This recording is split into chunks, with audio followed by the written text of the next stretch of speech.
અહીંથી જોઈ રહ્યો છું જે પ્રબુદ્ધ શ્રોતાગણ મારી સામે ઉપસ્થિત છે એના ચહેરા પર તો ચમક અને તાજગી છે જ, પણ એમના કપાળ પર પણ ખૂબ તાજગી દેખાય છે. એ તમારી આપણી બધાની ઉંમરની જોતક છે. અનિલભાઈની ઉંમર થઈ એવું એમણે જાહેર કર્યું.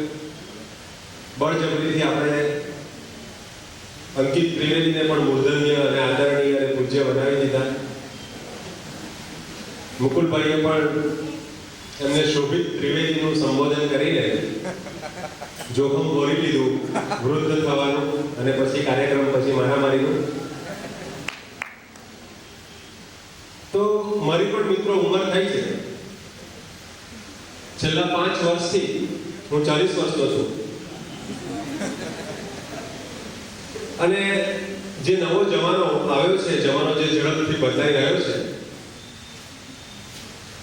એમાં આપણે બધા જ આપ સૌ ચમકતા કપાળવાળા સૌ વડીલજનો, હું અહીંયા ઊંચે છું એટલે તમારી કાલના દર્શન મને સુપેરે થઈ રહ્યા છે. તો આપણને એમ લાગે છે કે આપણો સમય પાછળ છૂટી ગયો અને આ નવા લોકોનો સમય આવી ગયો. એ લાગણીને હળવી કવિતામાં મેં વાચા આપી છે, એ રજૂ કરું છું. ન પેપ્સી ન થમ્સઅપ ન તો કોક ભાવે, રહીશનો વિતેલા મિલેનિયમનો માણસ.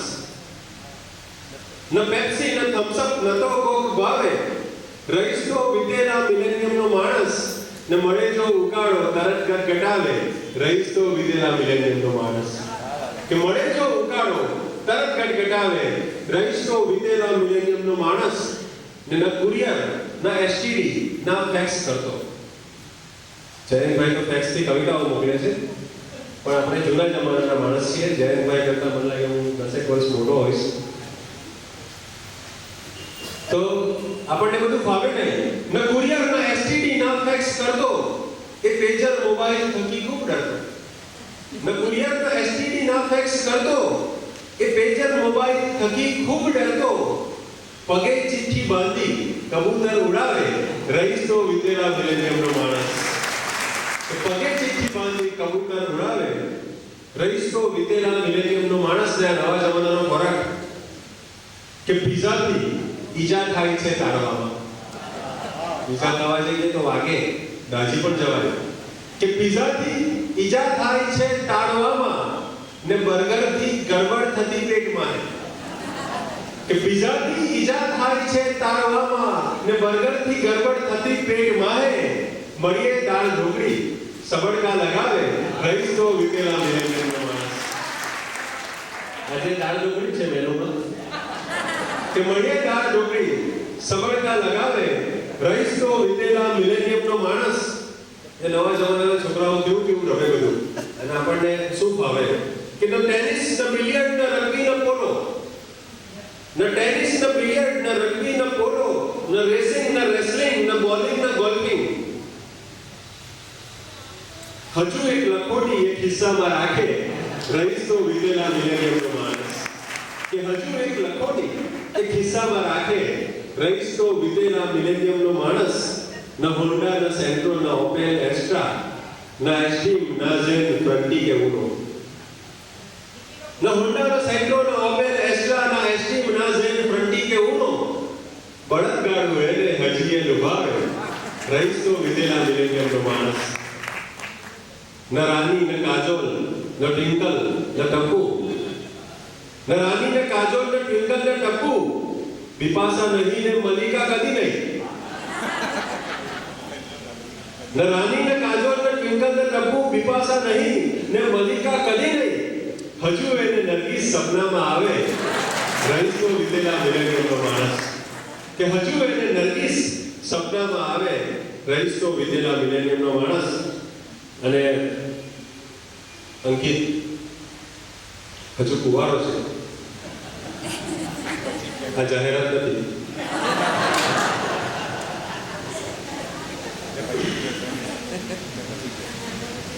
કેમ કે ઓલરેડી એપ્લિકેશનની એક બહુ મોટો ઢગલો એપ્લિકેશનનો છે અમારી પાસે ઉપસ્થિત. અને અંકિતેમાંથી 10-12 અમે એકની પસંદગી કરવા કીધેલી, પણ એને દરેક શહેરમાંથી એક પસંદ કરી છે ભાઈ. તો આ અંકિત ત્રિવેદી ને મેં બહુ ચેતલો, બહુ સમજાવ્યો કે તું આટલો ખુશ મિજાજ માણસ છે, સુખી છે. દુનિયામાં બે જ પ્રકારના માણસો હોય છે, સુખી માણસો અને પરણેલા માણસો. એમાંથી અત્યારે તો સુખી ના પ્રકારમાં છે કે પરણીને પરણાય તો કેટો નહીં, કે જો પરણીને પરણાય તો કેટો નહીં, એ વાહન જો અથડાય તો કેટો નહીં. ને હમણાં તો કેટો છે કે પાપડ પર ઉછળી ગયો. ये प्रेमिका ने कि आ तुझे मेरे पलकों पे बिठा, कि हमણાં તો કેટો છે કે પાપડ પર ઉછળે પછી માથે ચડી જાય તો કેટો નહીં. ને હમણાં તો પ્યાર જાણે રેહમની ડોરી. એક દિવસ એની પ્રેમિકાને ગીત સંભળાવતો હતો, રેશમ की डोर से मुझे बांध दिया जाए. તો મને એવું પડ્યું કે હમણાં તો પ્યાર જાણે રેહમની ડોરી, તેના પર લુગડા મૂકવાય તો કેટો નહીં. ને માણસ કવિ થઈ ગયો પ્રેમમાં અને કવિતા લખે. કેવી કવિતા લખે કે એની આંખોના આભમાં પંખીના ટોળા, એની આંખોના આભમાં પંખીના ટોળા, પછી ડોળા દેખાય તો કેટો નહીં. અને અમદાવાદમાં કાકડિયા તળાવની પાળમાં એકલા બેસીને પ્રેમિકા સાથે એને જ્યારે ગઝલ કરતા જોયો ત્યારે મને કહેવું પડ્યું કે હમ તું ઓર તન્હાઈ બધું ઠીક બરાબર. પ્રેમીઓને એકાંત બહુ ગમે, શાંતિ બહુ ગમે, એકબીજાના હાથમાં હાથ નાખીને 1 કલાક સુધી બેસે. એટલે મારે એવું પડ્યું કે હમ તું ઓર તન્હાઈ બધું ઠીક બરાબર, પછી કોઈના હટાય તો કહેતો નહીં. પ્રદેશમાં વસ્યો છતાં જીવ્યો વતન સ્મરણમાં, પડછાયો વસે જેમ કે લીલાશ કેરો રણમાં. પડછાયો વસે જેમ કે લીલાશ કેરો રણમાં, પરદેશમાં વસ્યો છતાં જીવ્યો વતન સ્મરણમાં. ને વિનાશ જેવું ક્યાં છે આ દેશની હવામાં? અમેરિકાની વાત કે વિનાશ જેવું ક્યાં છે આ દેશની હવામાં? આંખો પલળવી મારી જય ગામના ઝરણમાં. વિનાશ જેવું ક્યાં છે આ દેશની હવામાં? આંખો પલળવી મારી જય ગામના ઝરણમાં. ને લોચક બબડતી માના વાવે મને વતન. માં અહીંયા દીકરો ત્યાં એનો એક અંતર પ્રવાહ હોય કે લોચન બબડતી માના વાવે મને વતનમાં, ને હું ઉગી જાઉં છું પરદેશ વિનિક્ષણમાં. કે લોચન બબડતી માના વાવે મને વતનમાં, ને હું ઉગી જાઉં છું પરદેશ વિનિક્ષણમાં. ઘર ગામ કે વતનથી છૂટો નથી પડ્યો. ઘર ગામ કે વતનથી છૂટો નથી પડ્યો. હું જીવું છું હું વિદેશમાં ગુજરાતી વ્યાકરણ. ઘર ગામ કે વતનથી છૂટો નથી પડ્યો. હું જીવું છું હું વિદેશમાં ગુજરાતી વ્યાકરણમાં. તે આગળની ધૂળ આપી કોઈ સટક કરાવે. આગળની ધૂળ આપી કોઈ શુકર કરાવો. રસ્તે હું નીકળ્યો છું પરદેશી આચરણમાં. રસ્તે હું નીકળ્યો છું પરદેશી આચરણમાં. પરદેશમાં વસ્યો છતાં જીવ્યો વતન સ્મરણમાં. પડછાયો વસે જેમ કે લીલાશ કેરો રણ.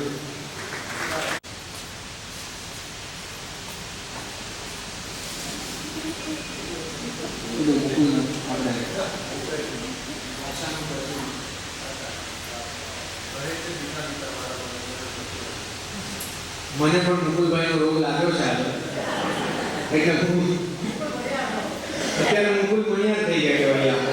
પણ હવે બીજું તો ઠીક, યાદ આવી ગયું. બીજું તો ઠીક ગઝલ કહેવામાં ક્યારેક કામ આવે છે. આટલો સરસ છે જવા દેવો પાલ્યો એવો નથી. બીજું તો ઠીક ગઝલ કહેવામાં ક્યારે કામ આવે છે, ચલણમાં નથી હોતી એવી ભાષાનું પરચુરણ. એટલે આ બધી જ ભાષા જ્યારે કવિતા કરીને આવે છે ત્યારે બહુ રૂઢી રૂપાળી લાગે છે. તમારી સમક્ષ કવિ મુકુલ ચોકસી એમની રચનાનું પઠન કરશે. કવિ ડૉક્ટર મુકુલ ચોકસી.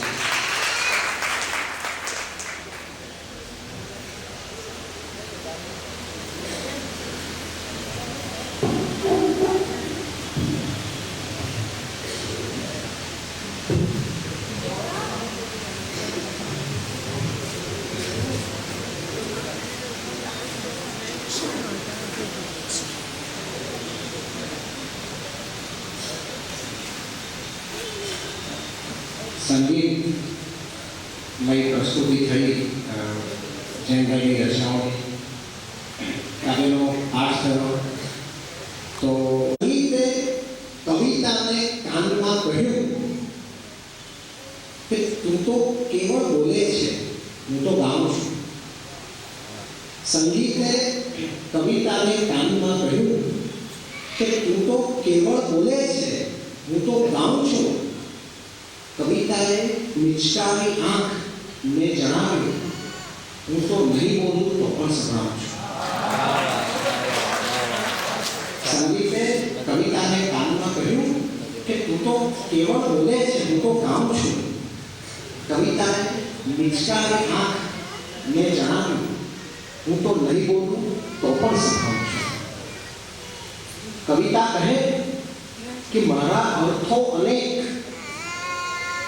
સૌને જુદી જુદી રીતે સમજાવું છું. કવિતા કહે કે મારા અર્થો અનેક, સૌને જુદી જુદી રીતે સમજાવું છું. સંગીત કહે કે મારો અર્થ નથી કોઈ, છતાં સીધું હૃદયમાં ઉતરી જાઉં છું. કવિતા કહે કે મારા અર્થો અનેક, સૌને જુદી જુદી રીતે સમજાવું છું. તો સંગીત કહે કે મારો અર્થ નથી કોઈ, છતાં સીધું હૃદયમાં ઉતરી જાઉં છું. ને સંગીત કહે કે હું તો સંગતમાં તબલા ને પેટીને તાનપુરા લાવું છું.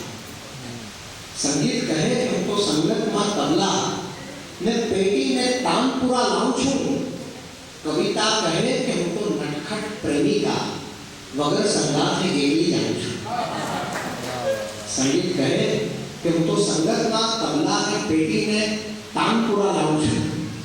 કવિતા કહે કે હું તો નટખટ પ્રેમિકા વગર સંગાથે એકલી આવું છું. હવે ઝઘડો વધારે વરનું સ્વરૂપ લે છે તો આગળ ચાલે છે આ વાત કે કવિતા કહે છે સંગીતને કે કવિતા કહે કે તું તો વરઘોડા જેવી નકામી જગ્યાએ સંભળાય છે.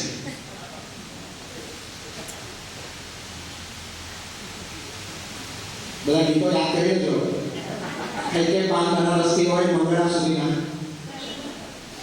કે કવિતા કહે કે તું તો વરઘોડા જેવી નકામી જગ્યાએ સંભળાય છે. તો સંગીત શું જવાબ આપે છે કે સંગીત કહે કે તું એ છાપામાં પ્રગટીને બીજે દાડે પસ્તી થઈ જાય છે. અંકિતભાઈ ત્યાંથી કેટલાક છાપામાં કવિતા છાપવાની બંધ કરી છે. કે કવિતા કહે કે તું તો વરઘોડા જેવી નકામી જગ્યાએ સંભળાય છે. કે સંગીત કહે કે તું એ છાપામાં પ્રગટીને બીજે દાડે પસ્તી થઈ જાય છે. મને તો કે આ ઝઘડો વધારે આગળ ચાલે ને કરતા આપણે અટકાવી દઈએ. તો મેં આમાં મારું કંઈક પ્રદાન છે કે સંગીત ને કવિતાના આ મીઠા ઝઘડામાં વચનો રસ્તો હું શોધી આવું છું. આની સાયન્ટિફિકનો ધંધો છે કે સંગીત ને કવિતાના આ મીઠા ઝઘડામાં વચનો રસ્તો હું શોધી લાવું છું. મેં તો કહ્યું કે તમે એક જ નદી છો જેના બંને કાંઠેથી ઉભરી જાઓ છો. સંગીત ને કવિતાના આ મીઠા ઝઘડામાં વચનો રસ્તો હું શોધી લાવું છું. મેં તો કહ્યું કે તમે એક જ નદી છો જેના બંને કાંઠેથી ઉભરી જાઓ છો. Thank you. કે લાગણીનું એક ખીલ્યું છે કમળ, એ જ તો મહેફિલ તનો આધાર છે, કે ઉત્સવોની રાહ હું જોતો નથી, તું મળે છે એટલે તહેવાર છે. આપ સૌ મહેમાનો માટે અમૃત ગળેની ચાર પંક્તિ યાદ આવે છે કે સખાતે બે સહારાની સહારા દોડતા આવ્યા, કે સખાતે બે સહારાની સહારા દોડતા આવ્યા, જીગરથી જંપ લાવ્યું તો કિનારા દોડતા આવ્યા, ને વ્યવસ્થા એમને માટે ભલાશું હોય કરવાની, હતા મહેમાન એવા કે ઉતારા દોડતા આવ્યા.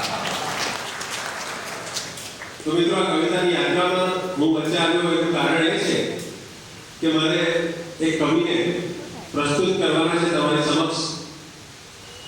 યાદ રાખવા જેવા જે સંચાલક છે એ ભૂલાઈ જવાય એવા કવિ નથી, એ આપણે ભૂલી નથી જવાનું. એટલા માટે અંકિત ત્રિવેદી જે ના માટે સંચાલન એ ડાબા હાથનો ખેલ છે, એ જમણા હાથે કવિતાઓ પણ લખે છે.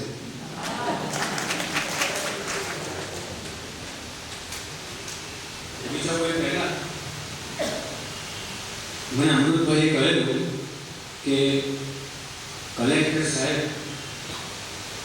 ને અમે ઘણી રિક્વેસ્ટ કરી, પણ કલેક્ટર સાહેબ કશું બોલવાના નથી, પણ એમની ઉપસ્થિતિ, બ્રહ્માનંદ સહોદર ઉપસ્થિતિ અમારા માટે અગત્યની છે. પણ આપણે કલેક્ટર સાહેબને કહીએ કે સાહેબ, વલસાડ એવું ઓર્ગેન્સ છે કે તમારા મૌનમાં દાદ આપે એમાં ઓર્ગેન્સ છે. તમને સમજાતા નહીં, અને આ લોકો સમજાય છે. તો એક બ્લેક એન્ડ વ્હાઇટ આલ્બમ ફોટાનું હોય, એ જોતા જોતા કેવું થાય એની એક અનુભૂતિની ગઝલ લખી છે. ઘણા વર્ષો પછી એ બધા ફોટા યાદ આવ્યા હોય, આંખ સામે આવે, જે વ્યક્તિઓએ આપણને ઉછેર્યા હોય એ બધા ફોટો થઈ ગયા હોય, એવી ક્ષણોની આ ગઝલ છે. આંખ સામે આલ્બમ જ્યાં જૂનું આવી જાય છે, આંખ સામે આલ્બમ જ્યાં જૂનું આવી જાય છે, બ્લેક એન્ડ વ્હાઇટ સમય પણ રંગભીનો થાય છે. આંખ સામે આલ્બમ જ્યાં જૂનું આવી જાય છે, બ્લેક એન્ડ વ્હાઇટ સમય પણ રંગભીનો થાય છે. ને શેર છે કે બાના બોખા સ્મિત વાળો ચહેરો જ્યારે જોઉં છું, બાના બોખા સ્મિત વાળો ચહેરો જ્યારે જોઉં છું, આજ પણ ફોટા મહીથી વાર્તા સંભળાય છે. બાના બોખા સ્મિત વાળો ચહેરો જ્યારે જોઉં છું, આજ પણ ફોટા મહીથી વાર્તા સંભળાય છે. ને જે દિવાલો પર કરેલા હોય લીટા આપણે, જે દિવાલો પર કરેલા હોય લીટા આપણે, એ જ દિવાલો ઉપર ફોટો કરી ટીંગાય છે. જે દિવાલો પર કરેલા હોય લીટા આપણે, એ જ દિવાલો ઉપર ફોટો કરી ટીંગાય છે. ને એક પણ એંગલથી એ મોડેલ જેવા છે નહીં, એક પણ એંગલથી એ મોડેલ જેવા છે નહીં. લગ્ન કરતા મમ્મી પપ્પા કેટલા શરમાય છે, એક પણ એંગલથી એ મોડેલ જેવા છે નહીં. લગ્ન કરતા મમ્મી પપ્પા કેટલા શરમાય છે. ને છેલ્લો શેર છે કે એ નિખાલસતા ઉમળકો પ્રેમ ક્યાંથી લાવશું, એ નિખાલસતા ઉમળકો પ્રેમ ક્યાંથી લાવશું, જૂના ફોટા પાડવા ક્યાં એટલા સહેલાય છે.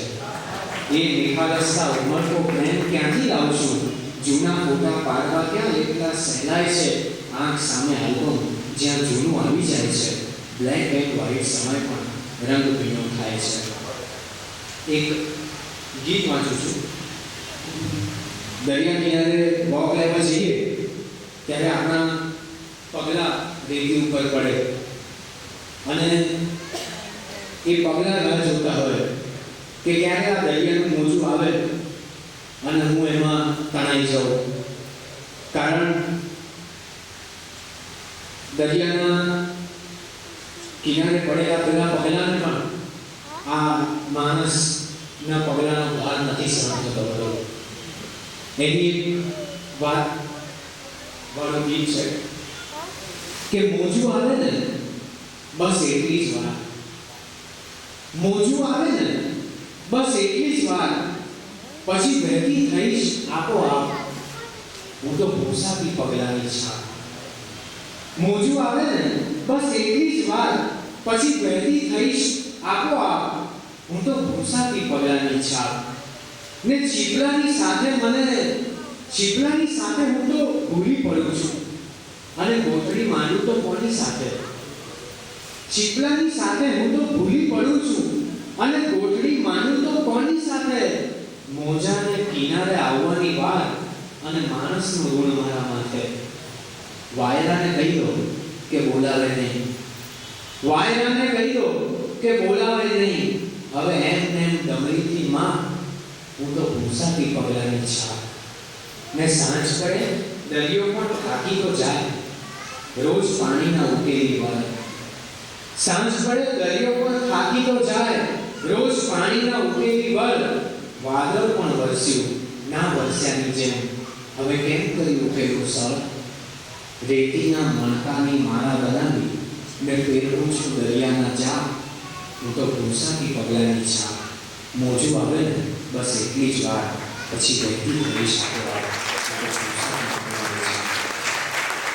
મિત્રો, જયંતભાઈ દેસાઈના આ સંગ્રહના વિમોચનમાં આપણે આ લાફ્ટર કેફે સંદર્ભે ભેગા થયા છીએ ત્યારે જે કવિ વિશે મેં માંડીને ખૂબ વાત કરી છે, એટલે કોઈ પણ વિશેષણોના વાગા પહેરાવ્યા વગર પૂરા બહાલથી કવિ અનિલ જોશીને કાવ્ય પ્રાપ્ત કરવા માટે વિનંતી કરું છું. કવિ અનિલ જોશી.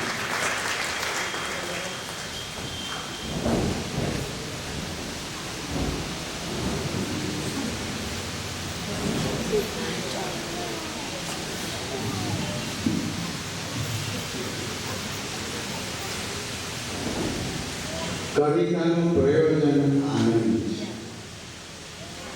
આનંદ અને વિસ્મૃતિ થતી રહે છે. ત્યારે કોઈ કહે કે અંતિમ ઈચ્છા શું, તો એમ કહેવું પડે કે ભાઈ આખી જિંદગી ભાષાના શિરોખેણિયામાં જીવ્યા છીએ, તો મુકુલ જેવો કંઈક માનસ સારવાર કેન્દ્ર કરે તો એમાં દાખલ થઈ જવાનું પહેલાં એકમાત્ર આજે ભાષાનો સીધો ટ્રેનિંગ એ ચારે બાજુ જગ્યા અખબારો, છાપાઓ, ટેલિવિઝન ચેનલો એને માત્ર કવિતા બચાવી શકે છે. અને આજે મારે કવિતા રજૂ કરું છું કેવા યુગમાં આપણે કવિતા ભાષા બદલી ગઈ છે. નવી પેઢી SMS ની ભાષા બદલી ગઈ છે, ઈમેલની ભાષા બદલી ગઈ છે. મને કોઈ